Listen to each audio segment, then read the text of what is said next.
Assalamualaikum, balik lagi di rekap alur cerita film bareng Mamang di sini.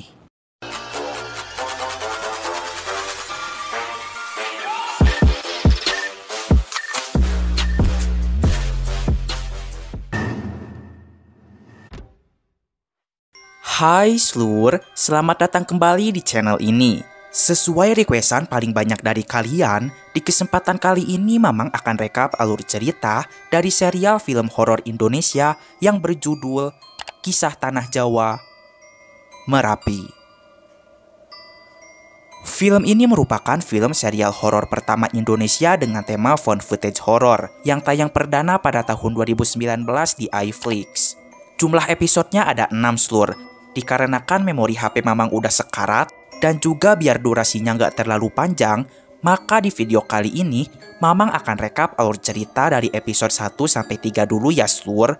Episode 4, 5, dan 6-nya akan menyusul di next video. Dikarenakan durasi videonya cukup panjang, maka pastiin dulu kalau di samping kalian udah ada cemilan yang enak-enak. Benerin dulu posisi nontonnya, siapkan segenap jiwa dan mental Anda, dan mari sama-sama kita bilang, hayu meluncur. Episode 1.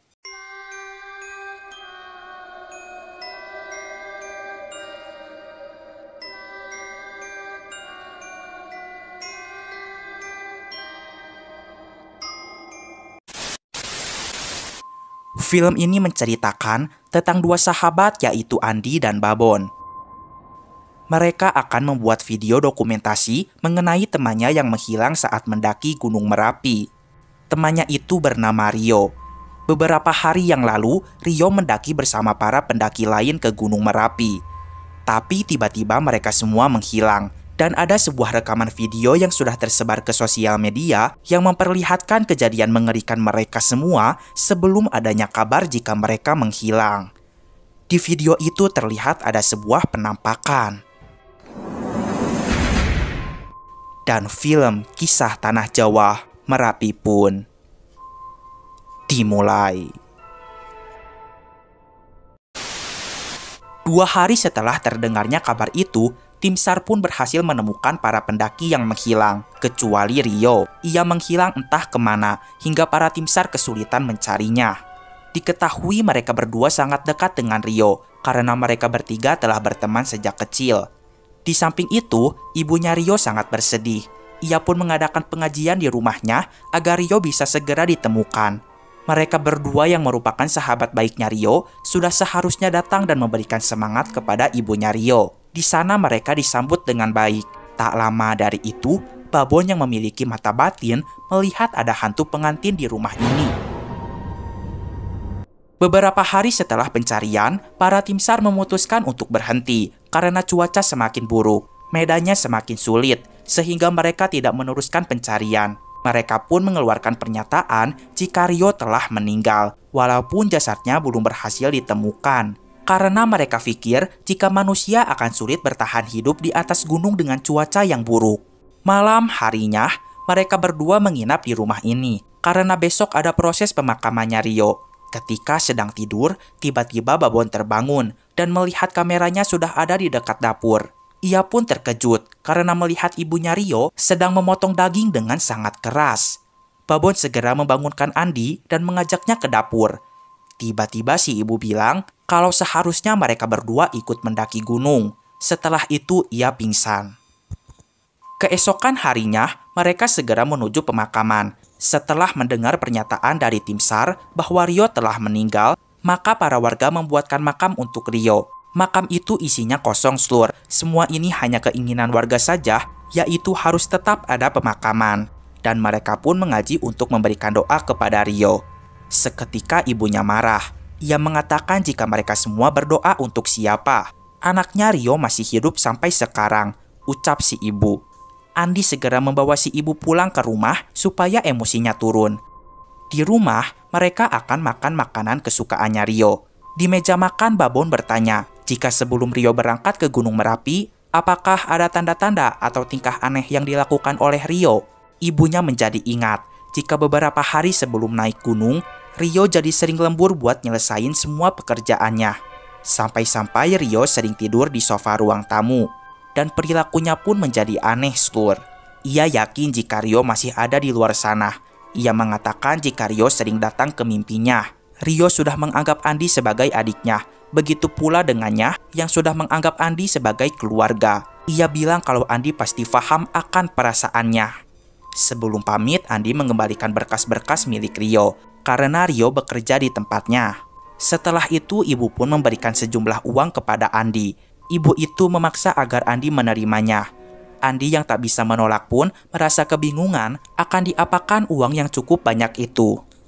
Film langsung beralih ke Jakarta, tempat tinggal mereka berdua. Di rumah, Babon mengajak Andi untuk mencari Rio ke Gunung Merapi.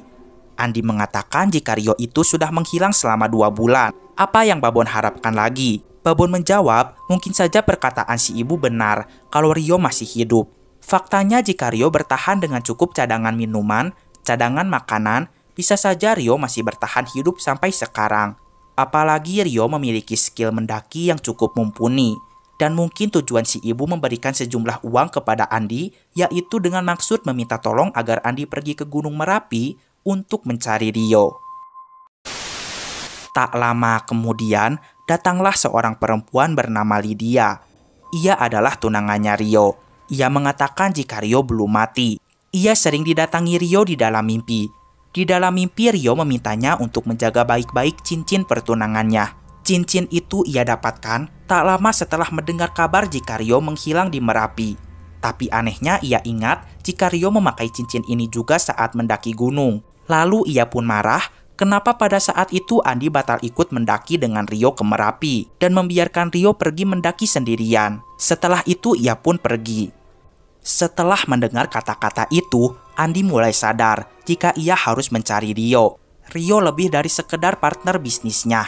Ia telah menganggapnya sebagai kakak karena ia tumbuh bersamanya. Maka dari itu, ia dan Babon pun mulai mencari tahu lebih dalam tentang kasus menghilangnya Rio. Mereka pun mendatangi sebuah rumah, yang dimana rumah tersebut milik seorang pria bernama Rana. Rana merupakan salah satu pendaki Gunung Merapi yang berhasil selamat. Ia menjelaskan jika ia kenal dengan Rio saat di penginapan di dekat Gunung Merapi. Keesokan paginya ternyata ia dan Rio memiliki tujuan yang sama, yaitu mendaki Gunung Merapi. Maka Rio bergabung dengan timnya. Tapi saat sedang mendaki, mereka mengalami kejadian mistis. Ia sempat merekamnya, dan rekaman itu ia bagikan kepada beberapa forum saja. Tapi entah mengapa video itu bisa bocor dan tersebar dengan sangat cepat kepada masyarakat. Ia mengatakan jika video rekaman yang viral itu hanya sebagian saja. Ia masih menyimpan rekaman versi fullnya. Dan di rekaman itu kita bisa melihat jika mereka hendak akan menghampiri Rio yang tak sadarkan diri. Namun mereka malah diserang oleh para makhluk halus.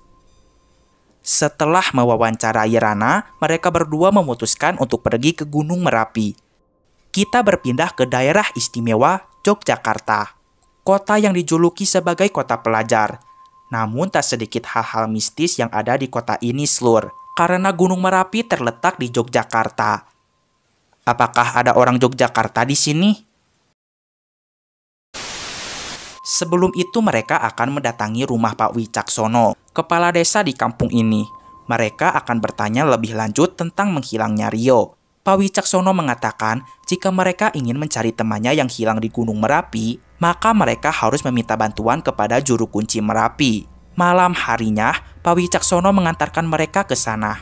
Setelah sampai, mereka malah diusir dan juru kunci Merapi mengatakan jika Rio itu tidak mau pulang. Pak Wicaksono langsung membawa paksa mereka berdua.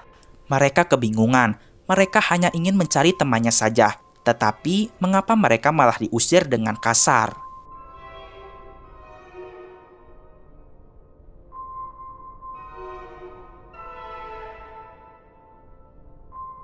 Keesokan harinya, mereka mendatangi kantor polisi dan menjelaskan jika tujuan mereka kemari adalah untuk mencari temannya yang menghilang di Merapi.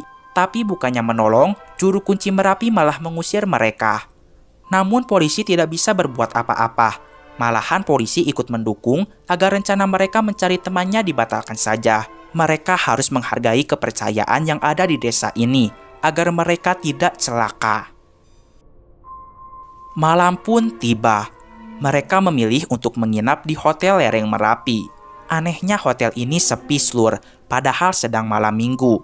Babon yang memiliki mata batin melihat jika hotel ini banyak belatung dan melihat sosok penampakan pengantin. Penampakan itu sempat terekam oleh kamera, tapi saat dilihat kembali, penampakan itu tidak ada di videonya. Babon rasa jika itu hal supranatural. Dan ketika mereka tidur, Andi terbangun lalu keluar dari kamar. Dari kejauhan ia melihat ada Rio yang memasuki sebuah ruangan. Terdapat banyak sesajen di dalam ruangan itu. Tiba-tiba Rio mencengkram tangannya sambil mengatakan, "Pergi." Episode 2.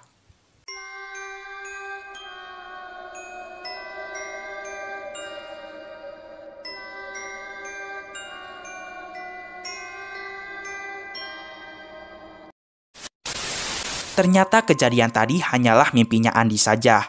Ia pun terkejut karena melihat luka lebam di tangannya. Mungkin gara-gara tadi di dalam mimpi, lengannya dicengkram oleh Rio. Keesokan harinya, mereka mengunjungi sebuah toko barang antik. Di sana mereka bertemu dengan seorang budayawan yang bernama Bowo. Pak Bowo akan menerangkan tentang Gunung Merapi kepada mereka berdua. Ia mengatakan jika warga yang tinggal di sekitar Gunung Merapi sangat mensakralkan gunung tersebut. Gunung Merapi terbagi menjadi 3 tingkat spiritual.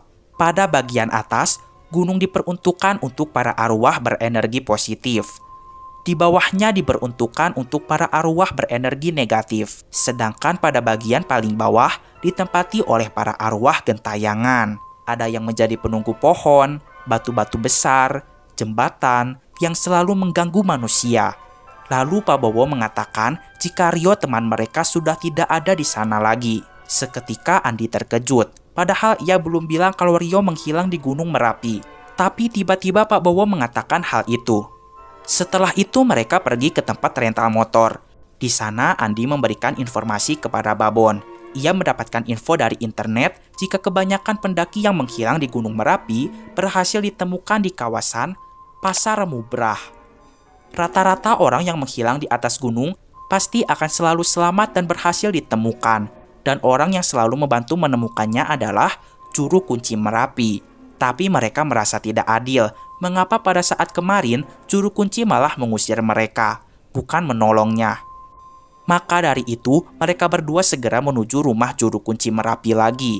Di sana mereka dibukakan pintu oleh anak perempuannya Juru Kunci. Ia mengatakan jika bapaknya tidak bisa membantu. Ini bukan kemauannya bapak, tetapi ini maunya Merapi, ucap perempuan tersebut. Lalu secara tak sengaja ia melihat luka lebam di lengannya Andi. Ia meminta mereka untuk menghentikan misi pencarian temannya. Ia tahu mereka berdua orang yang baik. Ia tidak mau mereka celaka. Tapi karena Andi tetap berusaha, maka ia pun memberikan kesempatan kepada mereka untuk mengobrol dengan bapaknya.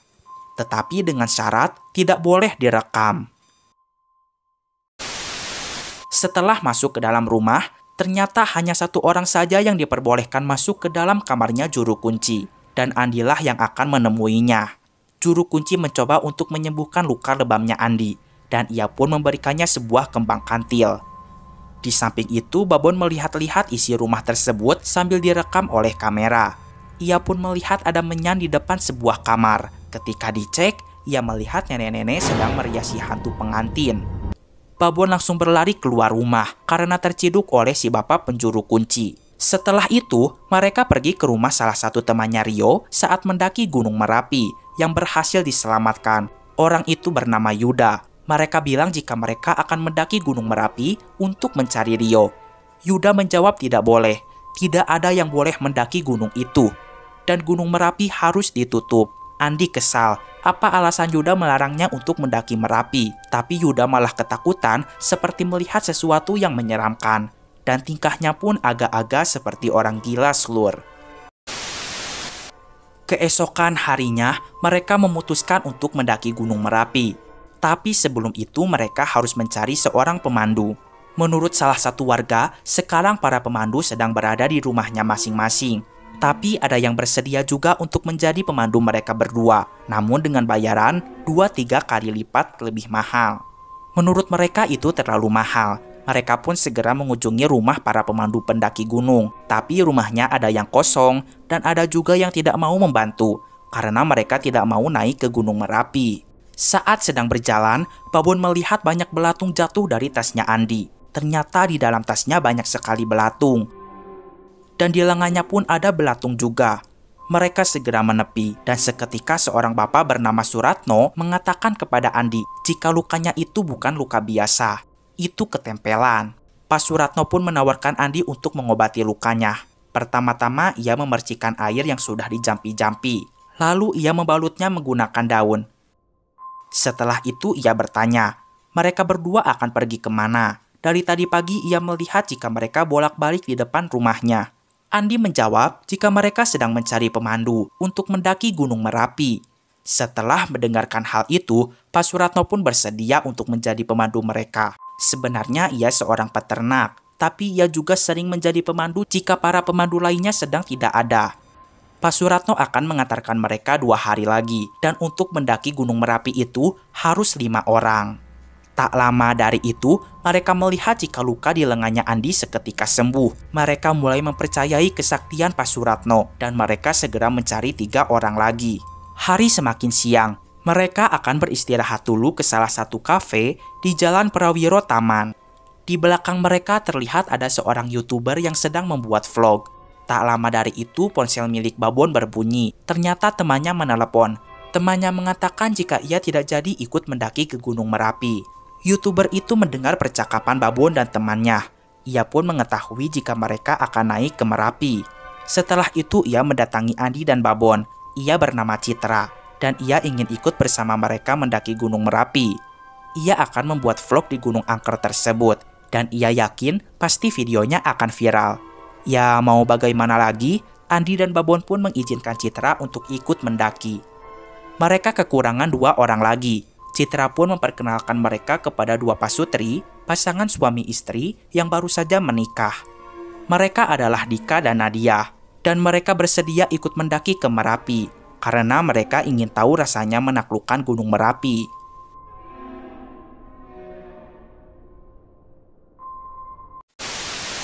Keesokan harinya, mereka berlima sudah siap untuk pergi mendaki. Setelah matahari terbenam, Pak Suratno, Andi, Babon, Citra, Dika, dan Nadia segera menuju Gunung Merapi. Dikarenakan jalan utama menuju gunung ditutup karena ada rumor jika Gunung Merapi akan meletus, maka mereka pun masuk lewat hutan terlarang yang dimana hanya warga sekitar saja yang tahu tentang tempat ini. Di sana mereka dikejutkan dengan seorang bapak-bapak yang menawari suatu benda, tapi Andi menolaknya. Untungnya Pak Suratno datang, sehingga bapak itu pergi. Pak Suratno mengingatkan kepada mereka semua agar jangan pernah menerima barang apapun yang ditawari oleh seseorang. Mereka pun melanjutkan perjalanan. Tiba-tiba Babon berteriak karena melihat Kunti. Tak lama kemudian, Citra mendengar suara keramaian tak jauh dari tempat ini. Pak Suratno menjawab jika itu suara orang-orang sedang menari. Mereka segera menuju ke sana dan melihat banyak orang sedang melakukan pentas tari. Tiba-tiba, salah satu penarinya kesurupan Slur. Dika segera mendekati penari tersebut, dan Dika malah ikut kesurupan.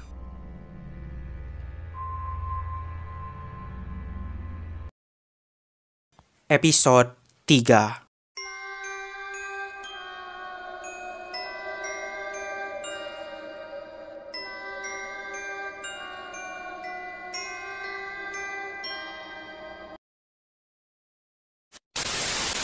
Untungnya Dika berhasil disadarkan oleh Pak Suratno, dan mereka segera pergi dari pesta itu.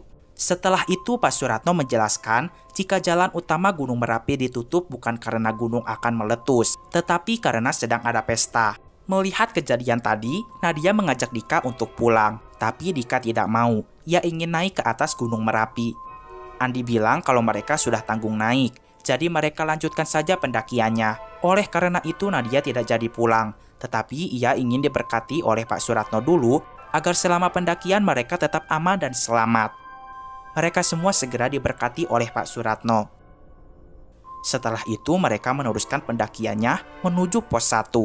Di Di perjalanan, Pak Suratno mengingatkan agar mereka semua jangan ada yang tertinggal dan juga jangan memisahkan diri sendiri. Seketika Babon pun dikagetkan dengan seekor burung hitam yang menabrak kameranya. Ia khawatir karena biasanya burung berwarna hitam itu identik sebagai pertanda buruk. Ternyata burung itu langsung mati, Stur. Andi dan Babon segera menguburkannya karena burung juga sama-sama makhluk hidup. Harus diperlakukan dengan layak. Dika mengatakan tidak usah, mendingan supaya cepat mereka lanjut saja pendakiannya. Ia sudah berhasil menaklukkan banyak gunung, dan jika ada hewan mati itu dibiarkan saja untuk makanan hewan lainnya. Dan ia melemparkan bangkai burung itu sehingga menghilang entah kemana. Mereka semua seketika marah, termasuk istrinya juga, si Nadia. Nadia bilang kalau kali ini Dika keterlaluan. Ketika meneruskan perjalanan, tiba-tiba Dika diserang oleh beberapa burung hitam, sehingga kepalanya berdarah. Andi yang melihat bangkai burung tadi segera menguburkannya, agar serangan dari burung-burung itu segera berhenti. Makanya kita harus tetap mengenal tata krama kapanpun dan dimanapun, apalagi di tempat keramat. Kalau enggak, ya pasti bakal kena karma kayak si Dika. Mereka semua diberkati kembali oleh Pak Suratno. Sebenarnya di sini Andi merasa jika suasana mulai tidak enak, tapi demi Rio, ia tetap akan melanjutkan pendakiannya. Dika yang kepalanya diperban pun memutuskan untuk lanjut juga, sehingga mereka meneruskan pendakiannya kembali. Di tempat syuting dokumenter, kita bisa melihat jika kini Citra tampak pucat dan terduduk di kursi roda. Mengapa Citra bisa seperti ini? Yuk kita kembali ke ceritanya. Setelah beberapa meter dari tempat tadi, Nadia mulai merasa haus, tetapi botol minumnya sudah habis. Pak Suratno memberikan botol minumnya, tetapi Nadia menolak. Maka dari itu, Pak Suratno menawarkan mereka untuk pergi ke suatu tempat di dekat Kali Boyong. Ada sumber mata air di sana. Tetapi dengan syarat, mereka harus menjaga sikap karena di sana ada lembut. Citra sangat excited dan ia meminta doa kepada penontonnya agar dilancarkan hingga tempat sumber mata air. Seketika ia dikejutkan dengan penampakan pocong Slur. Setelah dicari lagi, pocong itu tidak ada. Dan ketika sedang berjalan, ia merasa di belakangnya ada orang yang sedang mengikutinya. Karena takut, ia segera berlari mendekati rombongan. Babon bertanya, apakah benar Citra melihat penampakan-penampakan itu? Citra mulai bercerita kembali. Saat sudah mendekati sumber mata air, Pak Suratno menyuruh mereka untuk beristirahat dulu. Sedangkan ia akan pergi ke suatu tempat sebentar. Citra penasaran. Ia pikir mungkin Pak Suratno melihat penampakan yang sama seperti yang ia lihat. Sehingga Pak Suratno menyuruh mereka untuk beristirahat dulu. Ia memutuskan untuk mengikutinya. Babon bertanya, apakah Citra merekam saat mengikuti Pak Suratno? Citra langsung ketakutan dan ia bilang kalau videonya sudah dihapus. Pokoknya ia melihat jika Pak Suratno menggendong sesuatu. Selain itu mukanya pun berubah menjadi menyeramkan. Ia segera berlari. Dan ternyata Pak Suratno menggendong sosok genderuwo Slur.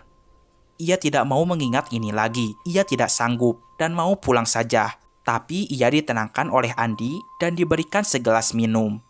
Setelah tenang cerita pun berlanjut kembali. Ketika Citra berlari, akhirnya ia bertemu dengan Andi. Citra bilang kalau tadi ia melihat wajah Pak Suratno sangat menyeramkan. Andi mengatakan tidak mungkin. Pak Suratno dan semuanya itu sudah ada di sumber mata air. Dan ia di sini untuk mencarinya. Jadi mungkin Citra hanya berkhayal saja. Pak Suratno pun mengatakan, saya kan sudah bilang jangan misah-misah. Citra tetap mengatakan jika tadi ia melihat ada hal yang menyeramkan. Babon menjawab, kalau Citra lihat yang begituan jangan dibicarakan, nanti mereka malah ikut ketakutan. Citra bilang kalau ia nggak bohong, kalau lu gak percaya, potong nih kaki gue. Babon bilang kalau ngomong itu jangan sembarangan. Citra merasa curiga kepada Pak Suratno. Tadi kan Pak Suratno menyuruh mereka istirahat, kok sekarang malah udah ada di sumber mata air lagi? Andi tidak mendengarkannya dan malah pergi berdua bersama Babon. Andi mengatakan jika nanti sesampainya di pos 1, mereka harus menyusun rencana lagi. Sekarang mereka turuti saja kemauan Pak Suratno. Ia akan mencari cara bagaimana bisa melewati rute yang telah dilewati oleh Rio. Babon menjawab terserah, yang penting nanti Rio harus mengatakan kepada mereka semua apa tujuan sebenarnya mereka mendaki gunung ini. Andi segera pergi, sedangkan Babon seketika terkejut karena melihat para makhluk halus. Sementara itu dari kejauhan, Andi melihat Rio. Ketika ia berusaha mencari, ia malah ditarik ke bawah. Untungnya Babon menemukan Andi. Ia melihat Andi sedang bersama si bapak yang mereka temui saat memasuki Gunung Merapi. "Makanya, jimat saya diambil, supaya Mas ada pegangan," ucap bapak itu. Tapi Andi tetap menolak. Lalu bapak itu pun akan membantu mengantarkan mereka ke pos 1. Mereka kebingungan, mengapa bapak itu mengikuti mereka terus. Andi tidak yakin kepada bapak itu. Tapi apalah daya, Babon tetap mengikuti si bapak karena ia tidak mau berjalan-jalan di tengah hutan sampai besok pagi. Di pertengahan jalan, mereka melihat ada seorang ibu-ibu yang sedang membawa rumput, dan mereka membantu membawanya. Sesampainya di rumah si ibu, seketika si bapak dan ibu itu tertunduk, karena ada satu sosok makhluk halus.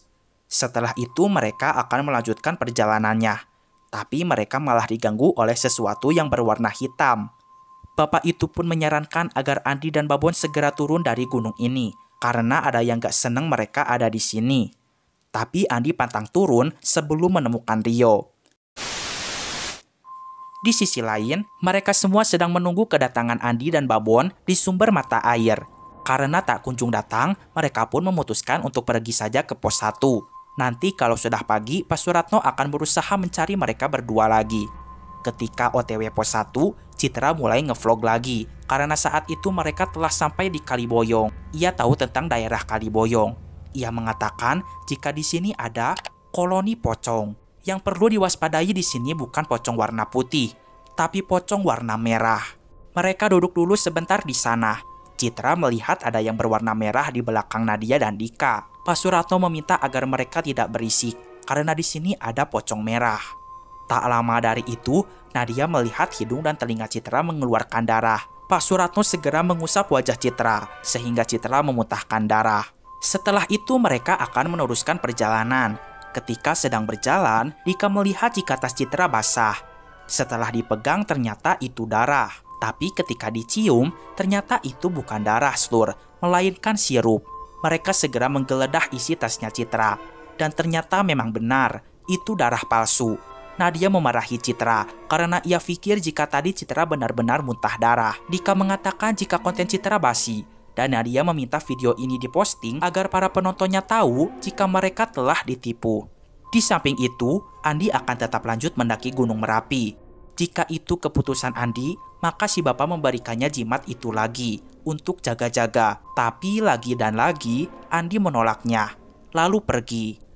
Bapak itu mengatakan, siapapun di antara kita yang berniat jelek, alam akan lebih tahu. Jadi bagaimanakah kisah mereka selanjutnya di Gunung Merapi? Apakah Andi berhasil menemukan Rio? So, kita bakal ketemu lagi di next video buat rekap episode 4, 5, dan 6-nya ya Slur. Oke lah, segitu dulu aja video kali ini. Mamang pamit dulu. Keep enjoy and see you.